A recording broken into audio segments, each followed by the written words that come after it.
So what's new with the Shimano EP801? How does it compare to the original EP8? How does it compare to the other electric mountain bike motors on the market? Let's find out.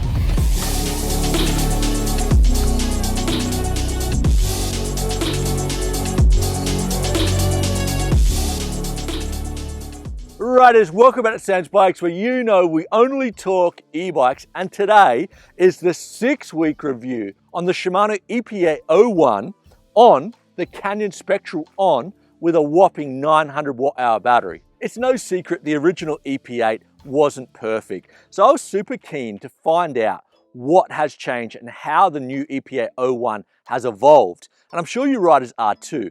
And we're going to go super deep in this review. We're not only going to check out what's new with the motor, we're going to talk about how it feels out in the trails, what's new with the E Tube app, how's the clunk or rattle, how is the Di2 free shifting and auto shifting, what's the range like, and of course, how does it compare to the original EP8 and other e-bike motors on the market. So as I said, we're going deep in this review, and if you want to jump forward, there are timestamps in the timeline.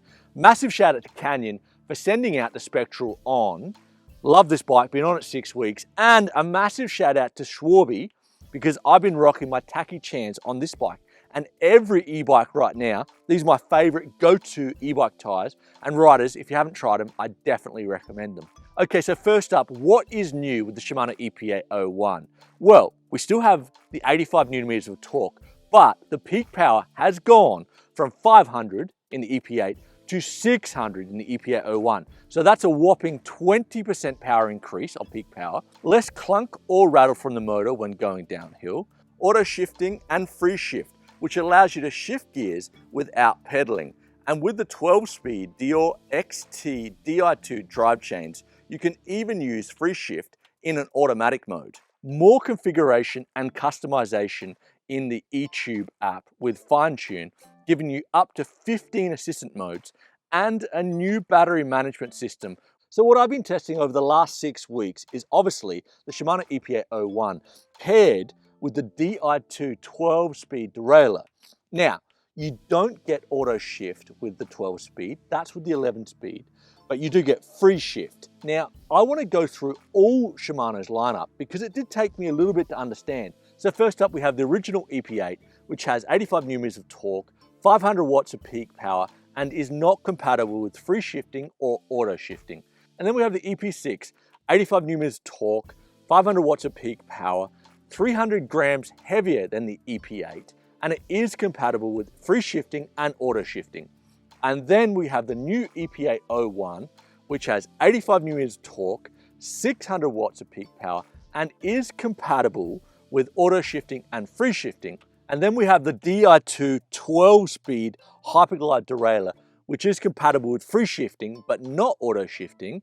And then we have the 11-speed Di2 link glide derailleur, which is compatible with free shifting and auto shifting. So recap, the 11-speed is the only one that's compatible with auto shifting and free shifting. Now, it did take me a bit to understand why they'd gone the 11-speed, but it does make sense because they're using the link glide system, which is only available in 11-speed, and it is stronger and more durable, and it makes more sense for e-bikes. And if you look at the gear ratios on the 12-speed derailleurs and the 11-speed, it's pretty similar. In the 12-speed, it's 10 to 51, and in the 11-speed, it's 11 to 50. And for me, that is totally enough. So that was a lot of information, I know, but most importantly, how does the EP801 ride? Well, over the last 6 weeks, I've had a great time on the system, and the biggest improvement has to be the 600 watts of peak power over the 500 on the EP8. And where are you going to notice that? We're going to notice it if you're racing. You're also going to notice it if you're doing that power hour with some of your friends, if they're on a Bosch or a Brose, because you're going to be able to really keep up if you're in the highest assistant modes. And also, in those pinch climbs, when it's really steep, you're going to definitely notice that extra power. Another big standout for me is just how natural the pedal stroke is. It really mimics how you would ride a traditional mountain bike, so it kind of feels like you're riding a mountain bike on steroids. Also, you can ride the EP801 in lower cadences. So before, on the EP8, it liked to be around 70 to 90 RPM. Now you can ride it as low as like 40 or 50 and muscle up those climbs. So that's a great improvement.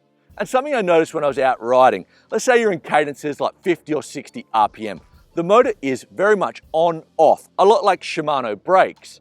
But then if you lift those cadences up to about 80 or 90, it feels like you get a little bit of overrun, which really helps on those steep techie climbs. And also when you're above the limiter, so above 25 k's an hour, the decoupling is super smooth. And also if the motor's off, there's next to no drag, which I absolutely love from this system. And now into sound going up and down the mountain. So when you're going up, depending on what assistant mode you're in, the motor is relatively silent. If you're in like boost or the top assistant, you can hear it just. And then when you're going down, what about the clunk or the rattle, which was quite prominent in the EP8? Well, riders, I'm super happy to tell you, it is a lot better. You still can hear it just, but over the last 6 weeks, it hasn't annoyed me at all. But let's go out and do a real world sound test so you can hear for yourself. Here we go, so the motor is off. Let's go to Eco.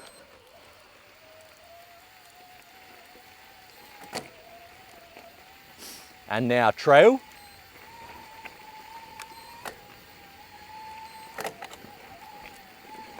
And now Boost.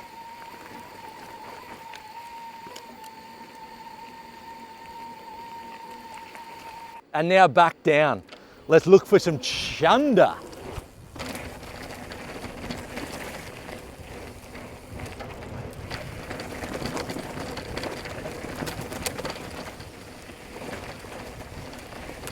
And now to the E Tube app and what's new.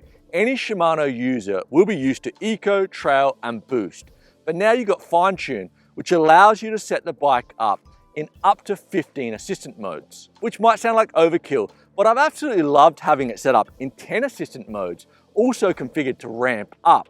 So it kind of means that you have 10 automatic modes that ramp up in 10% increments. Now, how I've been using it, because I have been doing a little bit of training over Christmas, I've been having my heart rate monitor on, trying to stay in the fat burning mode at like 130 to 140. So I watch my heart rate. If it starts peaking to 150 or 160, obviously I give myself maybe 10 or 20% more power, going maybe up to 5 or 6 out of the 10 assistant modes. And also, because it ramps up, it kind of entices you or makes you want to pedal a little bit harder. So you're going up a steep hill. You know, normally when you have it in Eco, Trail or Boost, you see a steep hill, you go, oh, straight up to Boost, but it doesn't make you work that hard. Because it ramps up, it's kind of like, you know, you put in, so your cadence goes higher, you go from like 50 or 60 up to 80, ramps up, and it really like makes you want to pedal harder. You can also configure and customize your free shifting and your auto shifting, and you can still do the 2 profile settings, which are easy to change out in the trails. So overall, it's a really nice update. And now to the Di2 derailleur and auto shifting and free shifting. First up, absolutely love that you don't have to charge a battery. It's all wired in here. And I found my experience, first time on Di2 12 speed, good shifting, super smooth, super fast, really good ergonomics. Overall, great system. Can you change under load? Yes, you can. I don't like to. You know, years of mountain biking, just doesn't feel natural to me. And I really enjoyed the free shifting. It was something that I didn't think I needed or wanted, but this is how it works. It allows you to shift gears without pedaling, manually or in a full automatic mode. So if you're in the automatic mode, imagine you're doing tight switchbacks. The bikes are always in the right gear. So like what it does is it measures your speed you're going and puts it in the right gear. And the spider and the chainring spins forward, changes the gears automatically. One thing I didn't like about it is it beeped when it did it. And I kind of freaked out when I was going downhill the first time. I was like, why is my bike beeping at me? But I really enjoyed it. And auto shifting, as I explained, the 12-speed Di2 is not compatible with auto shifting. So I didn't test that. But Steve Jones actually did a review of it, or first look of it, a couple of months ago. He was raving about it, link in the show notes. And riders, I might ask Canyon if I can hold onto the bike a little bit longer and ask Shimano, maybe they can send me out the kit and I can test that and review that as well. Because for me, I don't think it's something that's really interesting for me, but Bea, the camera lady, it would be perfect for her because she's always in the wrong gear. And now onto range. So over the last 6 weeks, I've had absolutely no problem with the EP801 paired with a whopping 900 watt-hour battery. I've been averagely doing 1600 meters of vertical climbing, coming back with like 10 or 15%. So that's perfect for my style of riding, not being so fit and like to be in boost a lot of the time. I definitely wouldn't be looking for any smaller battery than a 720 watt-hour. And what about the appearance and integration? Well, the Shimano EP801 has pretty much not changed in appearance from the EP8. And the EP8 was a good looking system, nice and neat and tidy. Integration here, I mean, Canyon have gone for the big battery, so it does look a little bit more bulky on this bike, but overall, it's a good looking system. And now what you've all been waiting for, how does the Shimano EP801 compare to the other electric mountain bike motors on the market? Well, first off, peak power. We've got 600 watts of peak power, which is a little bit lacking off, let's say, a Bosch and a Brose, but it didn't seem to make any problems for Ryan Gilchrist, the Aussie, who won a couple of the power stages last year in the EDR, which I believe was the first time Shimano won a power stage. And then onto noise going up and down the mountain. The EP801 definitely is not a noisy motor, but the Brose Mag S is quieter and the Bosch is a bit louder. And then when going down the hill, as I said, that clunk is way better. So the Bosch still has that clunk. So I believe the Shimano is better for the clunk. And how does it compare to the original EP8? Well, for me, the major difference is that extra 20% of power, which I feel was needed. And another thing I want to put in, this is just such a natural feeling pedal stroke, different to the other motors on the market. Overall, it's definitely a player.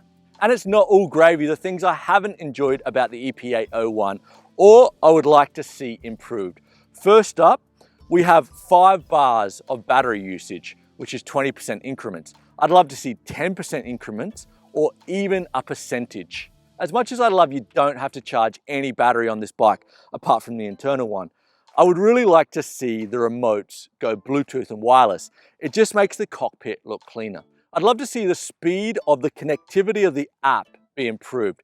Sometimes it takes 30 seconds and other times it takes a minute and a half. I'd also like to see the batteries in Shimano's lineup be increased. So right now Shimano offer a 504 and a 630. I'd love to see them release a 720 and possibly that could be backwards compatible with the 630 watt-hour batteries.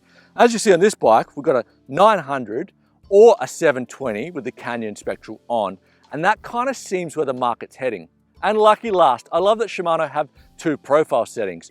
But first, you can't see it on the screen which profile you're in. And also, if you want to change the profiles, you have to click a few buttons. I would love to see what profile I'm in, and I'd also love to see maybe a double click of the remote here to change between those profiles. So there you go, riders. That's my 6-week review on the Shimano EP8. And what do I think overall? Well, I'm going to say Shimano are back. They should be very proud of what they've done here. I've had a great time. Definitely think they're a player in 2024. And riders, I thank you so much for watching this video. If you haven't subscribed to Sam's Bikes, please do so. Share it with like-minded people. It really means a lot. And we are going to see you next week.